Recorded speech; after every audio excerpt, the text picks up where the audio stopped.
La bienvenida para todos en este nuevo video aquí en Algoritmo de Gol y vamos a hablar sobre lo que ha sido la victoria de Universitario de Deportes por 2-1 frente a ADT en lo que ha sido su debut en este torneo clausura. Un debut que da buenas expectativas, da señales interesantes de lo que vamos a ver en el equipo de Héctor Cooper a lo largo de todo este campeonato, o al menos de lo que resta de este 2026, y viendo si puede o no conseguir el objetivo de ganar el torneo clausura y lograr medirse en un playoff, ¿por qué no?, ante Alianza Lima por la definición del título nacional.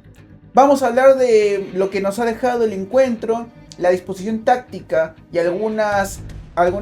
indicaciones del entrenador argentino hacia sus dirigidos en lo que ha sido el arranque de un torneo que en primera instancia consigue romper una racha de 6 partidos sin ganar en altura para la U. Recordemos que la U el año pasado se corona justamente en la ciudad de Tarma tras ganarle 2-1 al conjunto de ADT con los goles de Di Benedetto y de Valera, y con los cuales termina consagrándose con el tricampeonato nacional.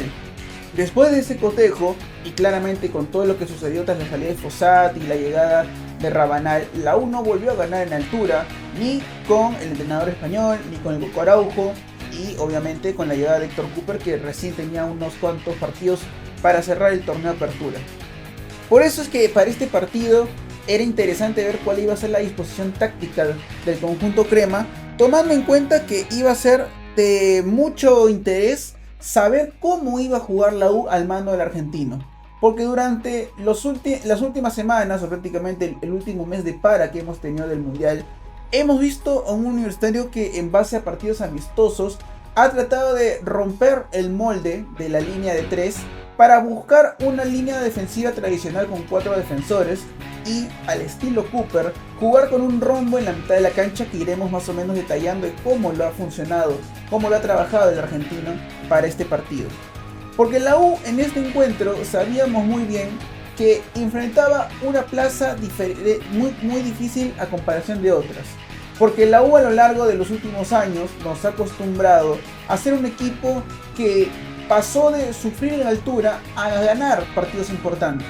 Algo que en este año se le había complicado muchísimo, pero donde la experiencia de Cooper iba a pesar para saber qué tanto había cambiado en la U su idea de modificar la posibilidad de ganar en plazas de mayores complicaciones. Es por eso que en el arranque del partido se me hacía muy curioso ver cómo la U durante los primeros 2-3 minutos intentó mucho buscar atacar por el costado derecho. Y a eso voy con la formación.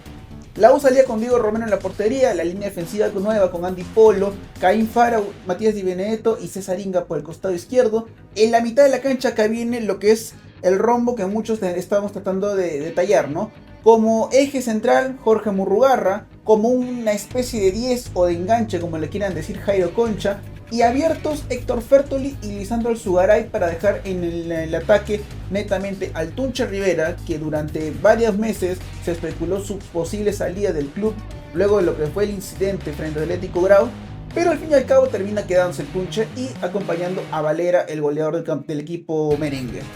Ahora, en cuanto a lo que era la disposición táctica, en Universitario sabían muy bien que la idea justamente de contar con 2 hombres de ataque, 2 referencias, generaba mucha presión hacia los centrales, porque no es la clásica alineación donde el defensor tiene que priorizar al 9, tiene que priorizar en esta ocasión a los 2 delanteros y 2 jugadores que son de características muy vertiginosas, pero a la vez de mucha entrega y empuje, como son Alex Valera y el Tunche Rivera. Y la labor del Sugaray por el costado derecho funcionaba mucho para que un jugador como Andy Polo, que no tiene el rol de lateral como tal, pueda al menos tener el apoyo y el relevo de su compañero para hacer el 1 contra 2 frente a los rivales, tanto en ataque como en defensa. Pero lo curioso es que la U durante gran parte del partido intentó que los laterales no pasaran al ataque. Casi no vimos durante la primera mitad ni a Polo ni a Inga subir al ataque y apoyar como lo hacían mayormente cuando la U jugaba con una línea de 3 y ellos, en lugar de ser laterales, ocupaban el rol de carrileros.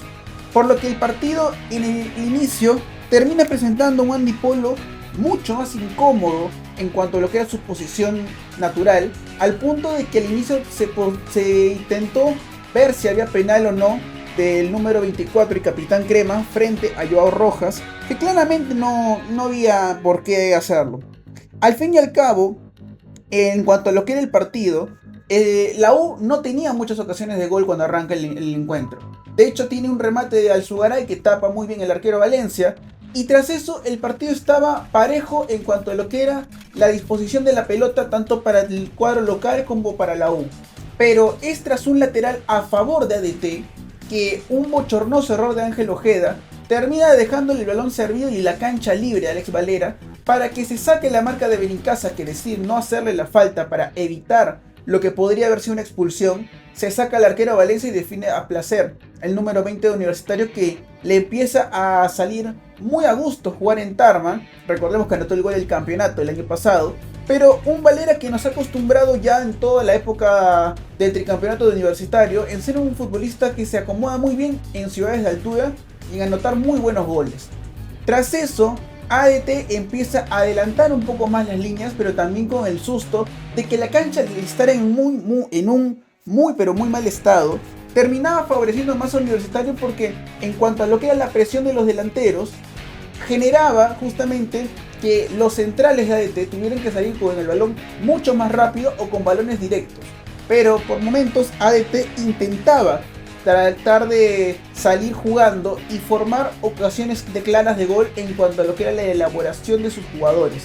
Algo que termina justamente funcionando minutos más tarde, porque tras una muy buena trepada del chico Johan Garcilaso, que en un rato voy a hablar de Garcilaso, tira una mague muy interesante frente a César Inga. Un Inga que la verdad, como muchos sabemos, no está teniendo la temporada que todos hubiéramos imaginado hace una temporada atrás. Porque Inga, cuando termina el 2025, estaba en un nivel interesantísimo, donde todo apostaba a que sea un futbolista para fichar por algún equipo de extranjero. Tras caerse su pase a la MLS, el nivel de Inga cayó de manera escandalosa. Y creo que hoy día el amague de Garcilaso no hace más que confirmar el mal momento del número 33 de la U. Garcilaso hace una amague interesante, se saca la marca, tiene un centro que despeja mal Matías Di Benedetto, el balón queda muerto en el área, para que aparezca el futbolista Jeremy Canela y anote así el gol del empate. Un verdadero golazo de Jeremy Canela, que durante todo el partido se la pasó flotando en la mitad de la cancha. Tiraba para el costado izquierdo, para el derecho, pero siempre tenía la intención clara de ser parte de la referencia de ataque con Bauman, que hoy día estuvo prácticamente neutralizado por un Caín Fara que hizo muy bien su labor, como no lo tenía acostumbrado durante toda la temporada. Como mencionaba, el nivel de Garcilaso, un chico que es tarmeño de naturaleza, tiene 21 años, es un nivel que hoy día hemos visto para destacar. No vamos a enamorarnos rápidamente de un jugador por un partido, pero tiene características interesantes, que puede trepar muy bien al ataque. Escuchaba mientras se daba el partido en la transmisión que el chico realmente es un extremo, que en este encuentro lo hicieron jugar casi como una especie de carrilero, pero es un nivel interesante de un futbolista de 21 años que tal vez es mayor a Matías Segarra. Claramente que Segarra es un futbolista que se destacó mucho en Melgar en gran parte de la apertura, pero que al fin y al cabo podríamos, ¿por qué no?, pensar que estos jugadores tienen que potenciarse un poco más y ver por qué no, si pueden conseguir cosas interesantes de cara a más adelante en cuanto a lo que respectivamente es su carrera, ¿no? Pero como mencionábamos, ADT empataba el partido de manera fortuita, diría yo, pero a la vez porque estaba insistiendo minutos antes del gol de la U. Y tras eso hay una falta previa que le pegan justamente Pérez a Jairo Concha, y Lisandro Alzugaray sorprendiendo a todos. Y cuando digo todos no me refiero netamente al arquero o a los jugadores de ADT, me refiero a todos. Hasta la transmisión, el estadio, los hinchas, todos fueron sorprendidos con el golazo de Alzugaray. Un Alzugaray que la verdad está teniendo una temporada, yo diría, más para regular que buena, porque ya con esto llega 4 goles con la U, ha marcado goles en Copa Libertadores, no lo vamos a olvidar. Pero el nivel de Alzugaray ha sido de un futbolista donde muchos esperaban de repente un poco más, pero cuando tiene partidos como estos, donde es prácticamente muy para destacar, tiene buenas labores y buenas actuaciones, y de las cuales yo sé cómo eso, cómo aplaudirlo, por decirlo así, ¿sí? Porque al fin y al cabo reconocerlo, más que nada. Porque el nivel del Sugaray en este partido no era mucho de esperarse de un futbolista que ha tenido una temporada buena en Universitario, como digo, siendo una temporada regular, pero cuando tenía que aparecer, apareció. Y hoy día le mete un golazo al ángulo izquierdo de la portería del arquero Valencia, y con esto la U se iba prácticamente al descanso con un 2-1 a su favor, y con un El Sugaray que estaba siendo clave nuevamente en la U. El partido, como menciono, tenía muchos matices en cuanto a lo que era la idea de táctica de Cooper. Un Cooper que se molestaba mucho porque decía y se molestaba con la poca presión en la mitad de la cancha que tenían los futbolistas de la U, con principalmente la intervención de Murrugarra, teniendo de compañero a Jairo Concha, más o menos como que los dos acompañándose en la mitad, porque Fertoli y Alzugaray trataban más o menos de hacer la labor por los extremos. Y antes de olvidarme, antes de que acabe el primer tiempo, John Narváez le mete una patada fuera de la cancha a Héctor Fertoli y termina generando su expulsión,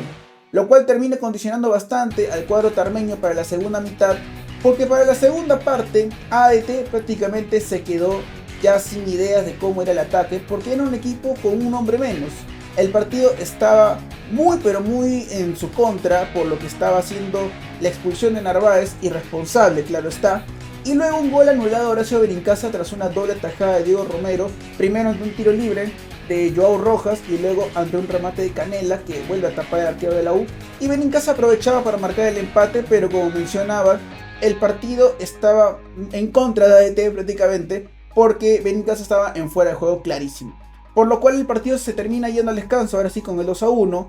Cooper molesto por la poca presión en la mitad de la cancha de sus dirigidos, y donde el partido prácticamente estaba siendo a favor de la U, y en la segunda mitad, sin que se note el hombre de más, porque tampoco vamos a decir que la U hizo un partido en donde prácticamente avasalló a ADT en la segunda parte. Es cierto que durante los primeros 10-15 minutos ADT intenta un poco presionar la línea defensiva de la U, pero al fin y al cabo es la U que responde gracias a los cambios con Quirós y con Flores, y con la salida de Concha y del Tunche Rivera, que consigue un poco más de presencia en ataque. Hay una jugada donde incluso Andy Polo tiene una muy buena pared con Alzugaray, donde la U empezaba a aproximarse a la portería rival, y donde incluso antes de la salida del Tunche hubo una jugada donde se especuló de un posible penal. Para mí claramente hay falta por parte de Ojeda frente al Tunche, pero considero que no existía una cámara que te deje con mucha seguridad si el pie de Rivera estaba dentro o no del área, por lo cual no se puede cobrar el VAR para que se cobre un tiro libre, tiene que ser justamente con el penal, por lo cual Menéndez, cuando revisa y ve que no hay una toma que le deje con la seguridad de que la falta es dentro del área chica, bueno, del área al menos, eso le daba la seguridad al menos para él de no asumir riesgos y simplemente dejar que la jugada, el partido continúe desde el lateral a favor de ADT y no se sancione el penal. Ya para eso hubiera sido la cereza del pastel para ADT, de coronar un debut de clausura que realmente queda sin brillos y con pocos matices. Como menciono, la U termina siendo un equipo mucho más activo en ataque. También logran ingresar Murrugarra y ingresa Jesús Castillo, y el debut de Juan Manuel Requena, quien con la justa tenía 2 entrenamientos como universitarios, sale Fertoli y Murrugarra. Y el partido, como mencionaba, la U termina siendo un equipo un poco más ofensivo. Tiene una jugada Alex Valera tras un pase de Fara, tiene una jugada Quirós tras una primera llegada de Flores con Alzugaray. Y también para cerrar, la U termina haciendo debutar a Gianluca Lapadula, que para este partido se esperaba que no jugara muchos minutos, ingresa faltando unos 10-7 minutos para que acabe el partido.